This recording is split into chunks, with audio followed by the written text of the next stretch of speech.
Hello everyone, I'm Kartika Vijay Kumar of Maithili Business School. Today, as a part of Management of Training and Development presentations, I'm here to present on the topic Bloom's Taxonomy.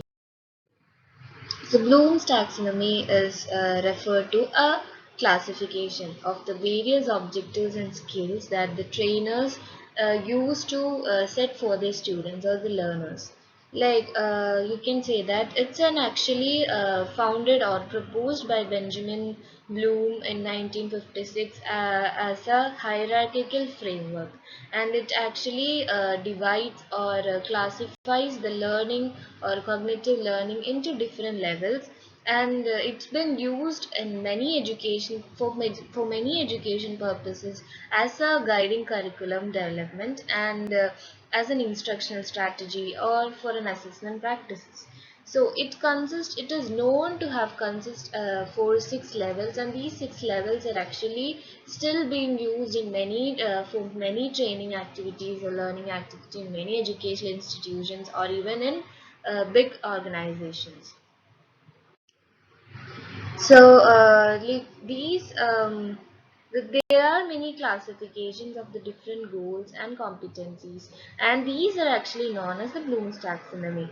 And there are the levels of Bloom's taxonomy actually falls into core domains. There are three core domains, that is the cognitive, the affective, and the psychomotor domain.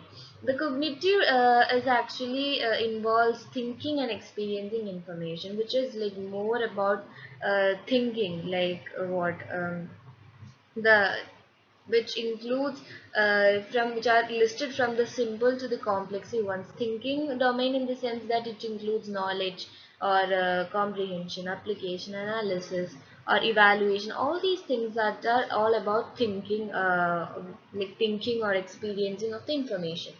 And the affective domain actually proposed by the Benjamin Bloom focuses on the emotional and attitudinal aspects of learning. That is, there like the development of the feelings, values, or attitudes that the individual have towards the particular subject or a topic, and it is concerned with how the learners like connects emotionally to the knowledge and how it gets influenced into their motivation and the behavior. Now about the psychomotor domain, it includes the physical movement or practice, that is the physical skills and the coordination, how they physically manipulate and utilize the objects or to perform the specific task. So while the original Bloom committee did not specify individual skills with the psychomotor domain, but revisions and models have explained this and is this concept. Explanation of all these, as I said, there is cognitive, affective, and psychomotor domain. Or okay, now the these are the levels. The 6 levels are here: creating, evaluating, analyzing, applying, understanding, remembering. It is actually should be looked from downwards. That is remembering how the definition has been arranged, the name, order, the pre-produce, all these are under remembering. Then understanding and how we apply and how this applied one has been analyzed and how it's been evaluated and how it is created. Now, to talk about the levels of Bloom's taxonomy, it starts from remembering. Remembering from the very bottom, it's remembering, that is about retrieving and recalling the relevant information from one's long-term memory. Whenever we hear something, it actually we take up and we remember, and the next time we reflect it. That's called as remembering. Then understanding. Not only remembering will help in having a proper training, should have a proper understanding. We should have the ability to comprehend the information and interpret and explain. Only when we understand, we'll be able to interpret and explain that. Now, the third one is applying. So once we get a knowledge or a cognitive force, we just remember them and we understand them. And the next one is application. Application is like carrying out or taking into action the implementation of the gained knowledge. Once the knowledge has been gained, it should be implemented. It's known as application. Then the fourth one is analyzing. Analyzing is like to determine how the knowledge relate to the other components. We do know so many things, we understand so many things, we apply so many things, and we have so much knowledge in our head. And so how we like get the knowledge and how we determine them and how we relate it to the other components, it's known as analyzing. Then evaluating, it's the process of forming systems or theories based on criteria and standards. Like evaluation has been done on how much we know based on some theories or some systems, or then based on some criteria, standards, all these, etc. Next is creating. Creating, it's like compiling and reorganizing the elements to produce a product or complete whole. Now it's about the benefits of Bloom's taxonomy. To talk about the benefit, there are like many benefits. Like it's been still used in many organizations and in many training institutions of developmental activities.